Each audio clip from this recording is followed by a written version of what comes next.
Bonjour, je voudrais vous présenter un travail qui est fait en collaboration entre l'école spécialisée en Suisse, l'université Stony Brook aux États-Unis et aussi l'école polytechnique fédérale de Lausanne où je termine actuellement mon doctorat. Bon, l'idée, c'est de parler qu'est-ce que c'est la blockchain, pourquoi le e-santé a besoin de la blockchain et comment on peut l'utiliser. Et puis, je voudrais présenter un cas pratique, un prototype qu'on a développé pour la gestion des données oncologiques. Bon, cette fameuse technologie, la blockchain, est une technologie sur laquelle la crypto-monnaie Bitcoin se basée. L'idée de cette crypto-monnaie, c'est de ne pas avoir une entité centralisée, mais passer sur le réseau peer-to-peer. Ça veut dire qu'il n'y a pas de banque, et puis je ne fais pas de confiance dans une entité centralisée, mais à la place, tous les utilisateurs de le système qui sont des témoins de tout ce qui se passe avec mes valeurs ou de toutes ces informations qui circulent dans le réseau. Bon, très schématique, la blockchain, c'est un livre de compte ou c'est juste un registre qui est distribué. Ça veut dire que chaque utilisateur de la réseau, chaque utilisateur du système a une copie de ce registre. Après, cette technologie est sécurisée avec les primitives cryptographiques, comme par exemple fonction de hachage ou cryptographique asymétrique ou signature numérique. Et puis, c'est pour ça, on peut dire que cette technologie est immutable. Ça veut dire que si il y a quelque chose qui est déjà dans le registre, on ne peut pas le effacer et on ne peut pas le modifier. Mais on peut ajouter de nouvelles informations et puis cette information va être validée et acceptée par tous les utilisateurs de la réseau. Bon, si on zoome un petit peu dans ce livre de compte, on peut voir que, par exemple, chaque page de ce livre de compte, c'est un bloc qui contient le nombre d'un bloc précédent. Et ce nombre de blocs, il est fait en utilisation de fonctions du hachage. Ça veut dire que c'est comme une empreinte digitale. Et si je veux changer quelque chose dans ce bloc, cette empreinte digitale va changer aussi. Aussi, il y a une liste de transactions. Par exemple, dans Bitcoin, c'est juste les transactions, personne X va transférer quelques bitcoins à personne Y. Mais on peut imaginer que les transactions peuvent être n'importe quelle information, par exemple. Après, il y a une heure de tâche, c'est le moment où le bloc est créé. Ça veut dire que le moment où les transactions ont été groupées et ajoutées dans la blockchain.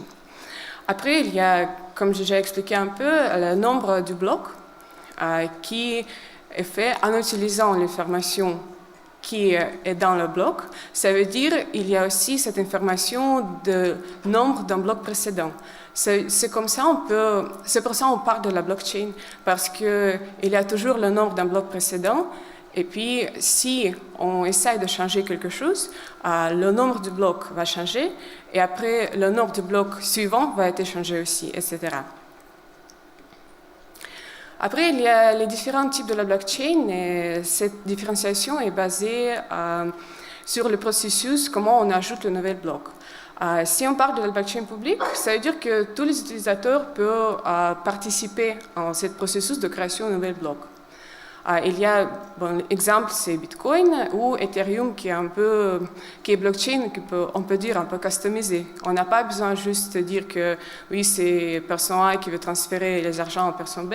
C'est plutôt, on peut vraiment construire, on peut ajouter les fonctionnalités dans la blockchain. Après, il y a la blockchain privée avec un exemple de Hyperledger qui a beaucoup de similaires avec Ethereum, mais quand même beaucoup de différences, je vais parler après. Mais dans la blockchain privée, il y a un groupe de nodes, des utilisateurs qui peuvent participer à ce processus d'ajouter un bloc.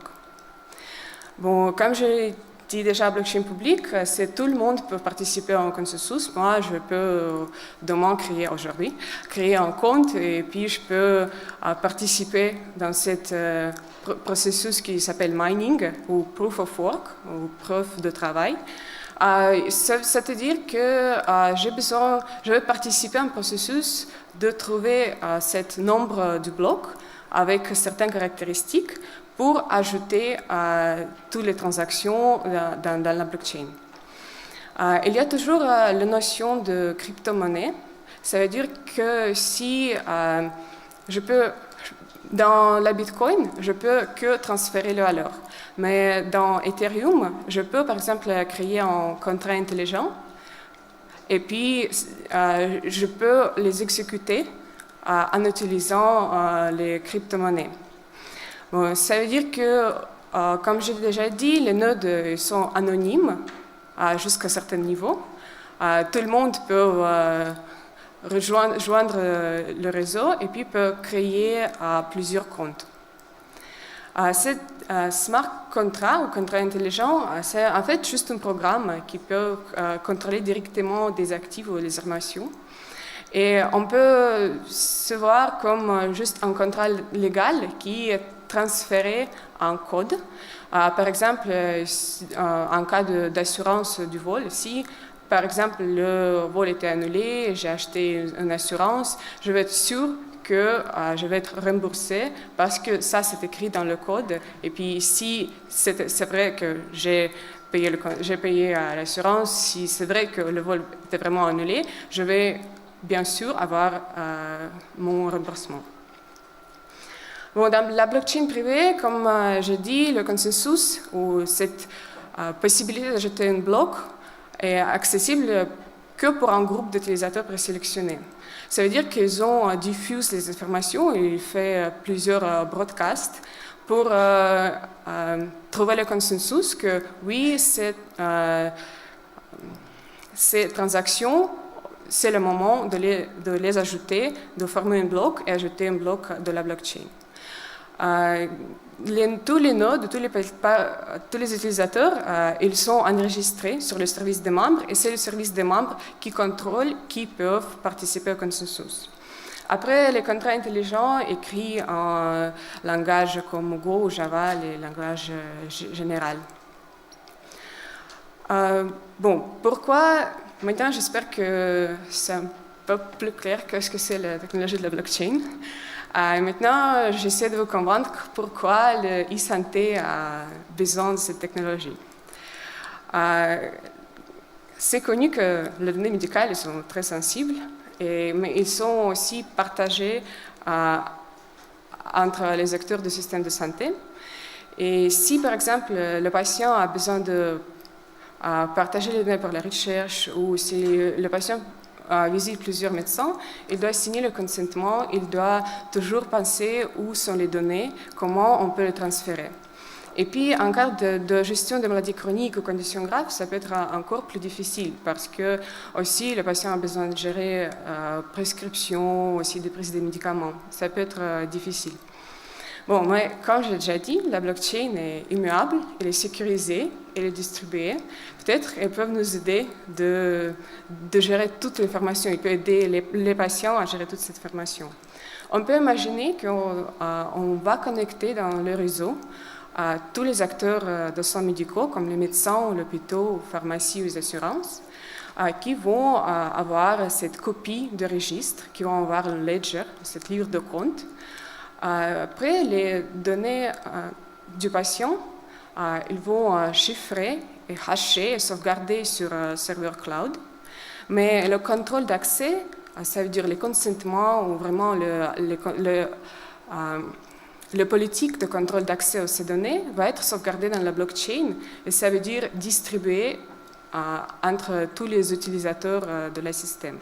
Après, le patient peut aussi déléguer la gestion des données s'il est en condition très grave. Et puis, ça va être aussi écrit dans la blockchain. Ça veut dire que tout le monde va être sûr, c'est des patients qui disent oui, je délègue maintenant le contrôle de mes données à ma famille. On peut utiliser ça pour le traitement quotidien, par exemple pour vraiment garder l'historique où sont les données pour gérer tous les consentements. Aussi pour les collectes de données par la recherche, parce que les blockchains peuvent aider à garantir que l'ensemble de données de la même patient, même anonymisées, qui viennent de sources différentes, ne peuvent pas compromettre la vie privée du patient. Après, pour la santé connectée, comme j'ai déjà dit, surtout si on parle de maladie chronique ou conditions graves, le patient a besoin de prend beaucoup de temps pour gérer toutes les factures ou prise de médicaments. Et puis, on peut vraiment faciliter cette gestion si on met ensemble tous les acteurs de soins médicaux. Bon, les avantages sont suivants. Il n'y a pas de ce point unique de défaillance, il n'y a pas de point of failure, parce que si on garde toutes les données dans une base de données centralisée, ça peut être, bon, si la base de données tombe, Techno tombe aussi. Bon, aussi, on peut dire qu'on n'a pas besoin de notion de confiance entre tous les acteurs. Ça veut dire que l'assurance peut avoir accès juste à certains types de données, mais puis peut-être le médecin va avoir, bien sûr, l'accès de plus de données. Après, la transparence et la mutabilité à chaque étape, c'est très important dans la santé. Après, sécurité et protection de la vie privée, ça veut dire que c'est le patient qui a le droit de dire oui, je voudrais partager mes données, ce type de mes données avec tel médecin durant telle période. Puis comme ça, c'est écrit dans la blockchain, ça ne peut pas être modifié. Aussi, la disponibilité de données, cette possibilité de toujours avoir un accès à l'historique du patient. Maintenant, j'espère que vous êtes convaincus qu'il faut utiliser la blockchain. Et puis, je présente un cas pratique, le prototype qu'on a développé pour la gestion des données oncologiques.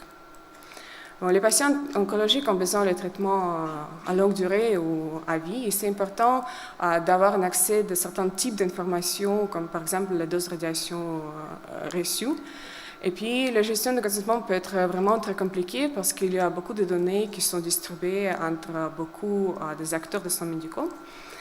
Après, l'échange de données peut aussi prendre le temps parce que si j'ai besoin de partager mes données qui sont à l'hôpital X et je voudrais les envoyer aux États-Unis qui sont à l'hôpital Y, il faut qu'on envoie ces données par poste ou que je les prends avec moi. Bon, c'est pas si évident et il faut aussi, avant avoir le consentement du patient, il faut savoir qui va accéder à mes données. Bon, ça peut prendre beaucoup de temps.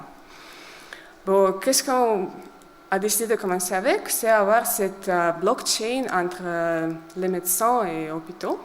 Et puis, il y a un serveur cloud, mais on peut toujours imaginer qu'il y a plusieurs serveurs pour garantir que l'information n'est pas perdue si un serveur tombe. Et puis, les patients et les familles, ils peuvent être comme un client, comme les utilisateurs de cette technologie. Maintenant qu'on a défini un peu le cas, il faut choisir la technologie. Comme j'ai déjà dit, il y a la technologie blockchain publique, et puis il y a implémentation Ethereum, il y a aussi la blockchain privée, et il y a aussi une implémentation open source Hyperledger. Il y a quelques peut-être désavantages. Bon, il y a aussi les avantages de l'utilisation de la blockchain publique, parce que c'est vraiment, tous les utilisateurs sont témoins. Mais comme j'ai déjà dit, il y a ce processus de mining qui demande en fait beaucoup d'énergie. Il y a aussi les frais de transaction, ça veut dire qu'il faut payer pour exécuter votre code. Et puis les nodes, bon, il faut dire jusqu'à un certain niveau, mais ils sont anonymes. Et aussi, par exemple, moi, je peux créer 10 comptes dans ce réseau. Mais ça peut être pas... c'est pas bon si on ne peut pas en fait, vérifier si c'est un médecin ou si c'est un patient ou c'est peut-être un médecin qui a fait du compte dans le réseau. C'est pourquoi on a décidé de choisir Hyperledger, qui est en fait l'un des plus importantes différences, c'est avoir ce serveur des membres, service des membres, qui enregistre tous les utilisateurs de réseau, mais qui n'a pas d'accès aux données de patients.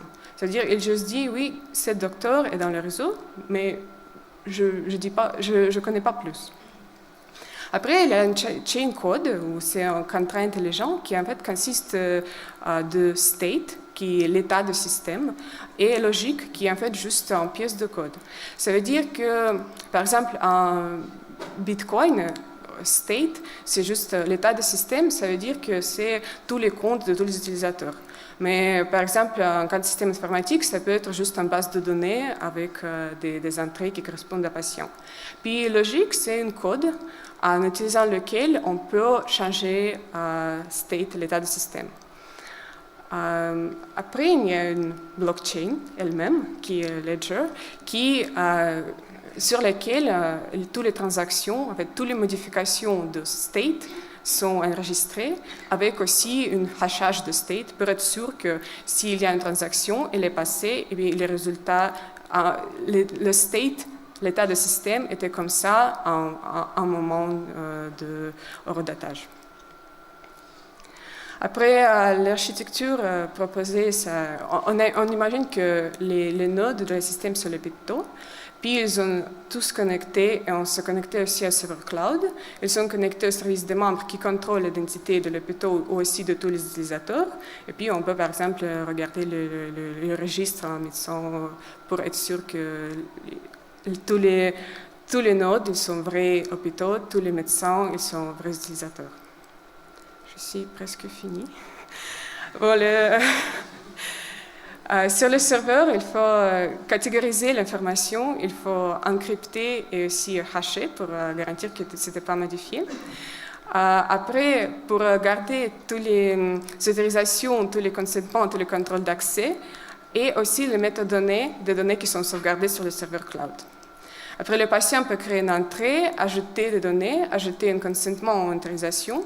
Le médecin peut accéder à les données dépendant de ce que le patient a défini déjà. Puis, tout le monde peut aussi vérifier que les données ne sont pas changées. Bon, ça, c'est juste un exemple comment on peut garder les métadonnées du patient et créer un JSON. Et puis, nous ne sommes pas les premiers qui pensaient qu'on peut utiliser ça, mais on va dire qu'on est les premiers qui vraiment prend le cas pratique, qui disent oui, il faut choisir à la blockchain privée et qui développe déjà un prototype. Bon, en conclusion, il y a les applications passives de l'e-santé. On a développé un logiciel pour la gestion et partage de données en oncologie. Puis je pense que un obstacle de mettre de dossier médical partagé, c'est l'absence de confiance,